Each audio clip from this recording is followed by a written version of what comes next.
What's up, CFO gang? It's your boy Jay Tuck. Real Cowboys fans, stand up. And yo, today I want to talk about undrafted free agent Jalen Moreno-Cropper. And this has been a prospect I've been talking about frequently because actually one of our subscribers, salute to my guy Mo, actually coached this kid coming up. So, he went to Fresno State, but in high school, he played quarterback, defensive back, running back.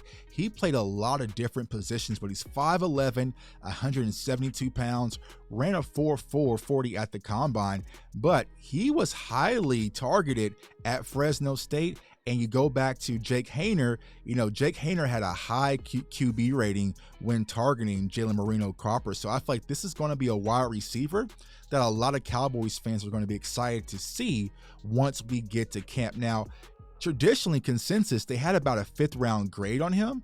But once again, the Cowboys got him as an undrafted free agent, which is a great value. I would kind of say, if you've been watching the channel, he's more like you're getting your Josh Downs at Aldi's, at Marshall's. But let's go ahead and get into the film here. So on this first play here, you have him lined up outside. Now he is going to be your F wide receiver. He is going to be a slot guy at the next level. He doesn't have the size to play on the boundary or the field, I don't think. He really hasn't been pressed as much, but here's lined up outside. He's going to come on a jet sweep and it's going to hand the ball off to him. Now, is he extremely elusive? Absolutely not. But like I said, he ran a 4.4 at the combine, and he has some bursts. My one knock when I do watch him play, though, I would like to see that on a more consistent basis, which we'll see here in the film. But it's a quick jet sweep, getting him involved in the offense, and they got him involved. Last year, he had over 1,000 yards, and he had 5 touchdowns, I believe. I think he had like 3 games where he had like 150, 130, 150. So they definitely got him involved at Fresno State. On this next play, you're going to have trips left. And he's going to show that he can just find the soft spot in the zone right here in the hook. Curl, it's quick underneath. Like I said, he's going to be very quarterback friendly. But watch his release. Watch him from the ground up. For those of you who knew, we watch our prospects from the ground up. Watch his feet. Good setup. Sit right there in the zone. Boom. And this is what I like about him. Like I said, even though he's not extremely elusive, as soon as he gets the ball, he plants his foot and gets upfield, right? So I feel like with our wide receivers, right, we know CeeDee Lamb, we know Brandon Cooks, we know Michael Gallup, right? But when it comes to the wide receiver 4, there's really a huge question mark, Cowboys Nation, when who's going to be that guy? Is it going to be Turpin? Is Jalen Tolbert going to step up? We saw Dennis Houston, Simi Fioco, so a lot of guys are going to have the opportunity to step up and get that wide receiver 4. And I feel like Jalen Moreno, once again, once we get to camp, you're going to see his name start to buzz a little bit. Right here on this next play here, you have trips right motion. They're going to go into bunch, and it's another underneath jet handoff to him just to kind of get him involved around the corner. Boom.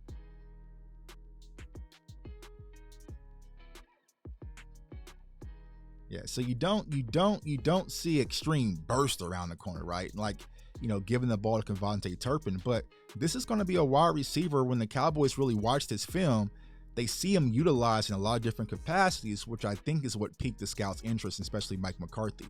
On the next play here, you have empty formation. And then he is going to be located once again in the slot. He's going to run this little through route.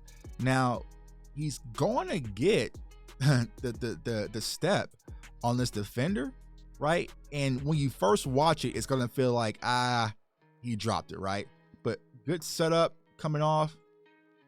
You shift this leverage right here. Boom. Plants. Gets upfield, and he has him beat right there.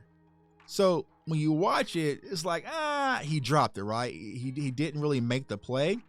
Now, I will say this. He does have some drops, and he does have some lapses. So when you first watch, it's like, he should have caught that, right? And I know the philosophy is if it hits your hands, you should catch it, right?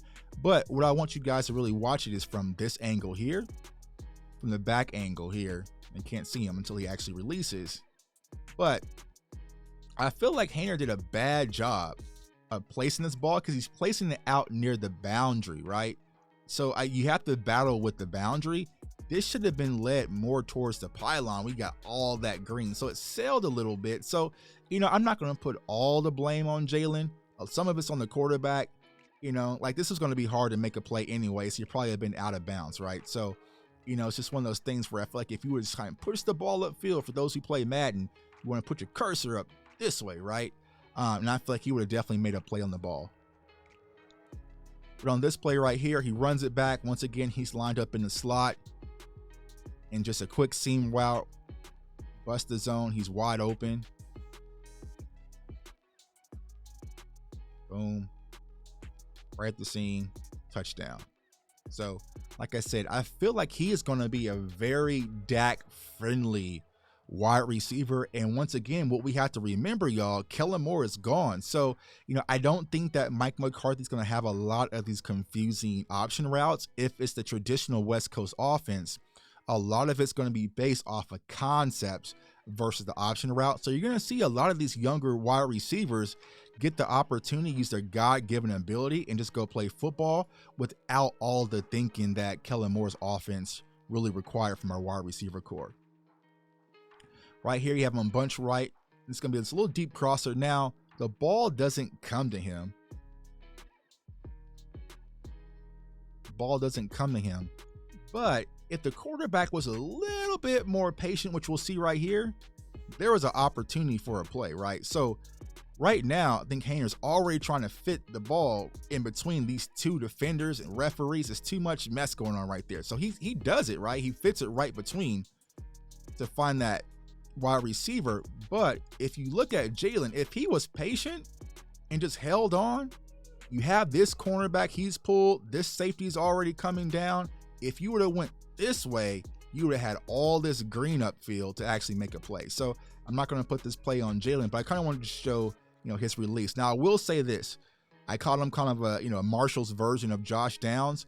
The one thing that Jalen Cropper does that I can't stand is that when the ball isn't coming to him, he's not exploding off that line of scrimmage, y'all. And he tips, especially in the run game. So that is going to be something that he's definitely going to need to clean up at the next level, because he tips the play. Like, you can pretty much tell the way he comes off the offensive line, not specifically this play, but in other plays, he tips a little bit where he's like, bro, you half running. So that's the one thing I liked in Josh Downs, who went to the Colts, is every play he was given max effort. On this play right here, just another end around, just to get the ball in his hands. And he's also a returner too, so that's something to consider. And I know a lot of people like, yo, Tuck, Turpin was a Pro Bowler and he was kind of a diamond in the rough find for the Cowboys last year, but will he be solidified at the position? I don't know. I think he will be. I just don't see the Cowboys moving on from Kevontae Turpin because they like their diamonds in the rough, but also Jalen Moreno, he actually he returned kicks as well. So did a lot of things at Fresno State.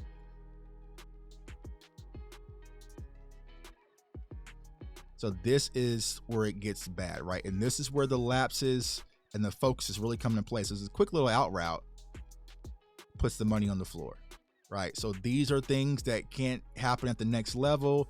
These are the reasons why you can have a 5th round grade but drop out of the NFL draft. Those lapses can hurt you, right?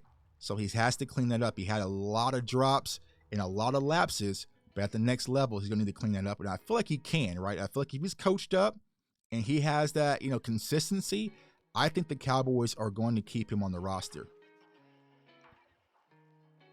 Let's play right here. Let's go underneath real quick. Boom. So I won't say he's the type of guy that's extremely elusive to get out in space, right? But, get the ball in his hands and let him do his work. But he can stretch downfield. He can do just a lot of different things well. It's really going to come down to IQ and having more consistency, because he has really soft hands. He just had some lack of focus drops. In this last play right here, he's just going to do this kind of like this little out route, wheel route, get upfield, bunch left. Release. Boom. Good catch. Good catch. Good catch. Good concentration. So I feel like I said, y'all, he's very quarterback friendly. He's going to be a slot wide receiver. I know y'all are saying, Tuck, CeeDee Lamb's our slot, right? But sometimes you need some versatility. So I'm not saying he's going to be a day one starter, but he's definitely going to be a name you're going to hear buzzing at camp. And I feel like Cowboys fans, once they get a glimpse of him at camp and preseason, are definitely going to be a fan, man. So that's it. That's Jalen Moreno-Cropper, wide receiver out of Fresno State, man. It's your boy J Tuck. Follow me on all social media platforms at JTuck151. Comment, like, subscribe, share the content, turn the notification bell so other Cowboys fans do not miss out, man. Happy Friday, happy Cinco de Mayo. I want everyone to stay safe, stay blessed, stay encouraged, and go Cowboys. Peace.